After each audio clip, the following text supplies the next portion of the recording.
আমি সকলের অবগতির জন্য ঘোষণা করছি, বিডিআর হত্যাকাণ্ডের ন্যায় বিচার নিশ্চিতকরণে আগামী 5 কার্য দিবসের মধ্যে একটি তদন্ত কমিটি গঠন করা হবে।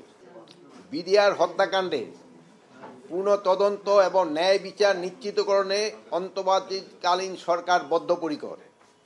এই লক্ষ্যে স্বরাষ্ট্র মন্ত্রণালয় অন্তর্বর্তীকালীন সরকার গঠনের পর থেকেই কাজ করে যাচ্ছে। এই মন্ত্রণালয়ের দায়িত্বপ্রাপ্ত উপদেষ্টা হিসাবে আমি প্রথম থেকেই বিডিআর হত্যাকাণ্ডের পূর্ণ তদন্ত এবং ন্যায় বিচার নিশ্চিতকরণের সোচ্চার ছিলাম এবং এখনও রয়েছি।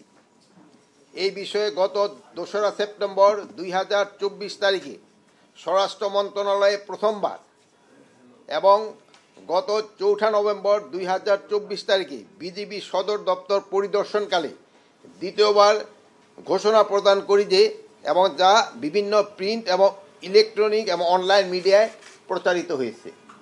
ক্যামেরায় ওয়াও, স্টাইল দেখাও, Xenon X21 পারলে ঠেকাও। শুধু স্বরাষ্ট্র মন্ত্রণালয়ের দায়িত্বপ্রাপ্ত উপদেষ্টা হিসাবেই নয়, একজন সাধারণ নাগরিক এবং সেনাবাহিনীর প্রাক্তন সদস্য হিসাবে আমি শুরু থেকেই বিডিআর হত্যাকাণ্ডের ন্যায় বিচার দাবি করে আসছি। বর্তমান অন্তর্বর্তীকালীন সরকার বৈষম্যহীন সমাজ ও রাষ্ট্র প্রতিষ্ঠার লক্ষ্যে জনগণের অধিকার, সুশাসন ও ন্যায় বিচার প্রতিষ্ঠা করতে বদ্ধপরিকর।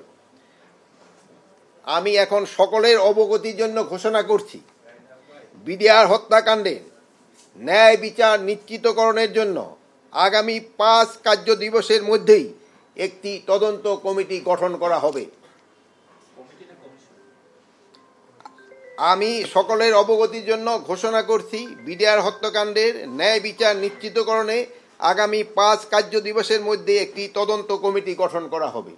এই কমিটিতে থাকবেন অবসরপ্রাপ্ত বিচারক, সিভিল সার্ভিস, সশস্ত্র বাহিনী ও পুলিশের অবসরপ্রাপ্তদের নিয়ে গঠিত করা হইবে।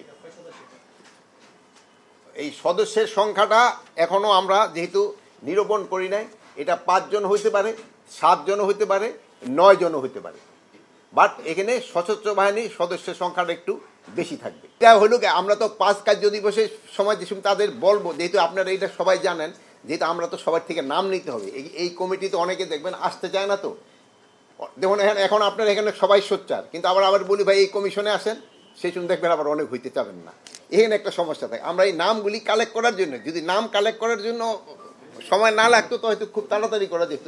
এই নামগুলি পাওয়া যাওয়ার পরে তাদের সাথে তো একটু ডিসকাস করে আমরা সময়টা দিয়ে দিই।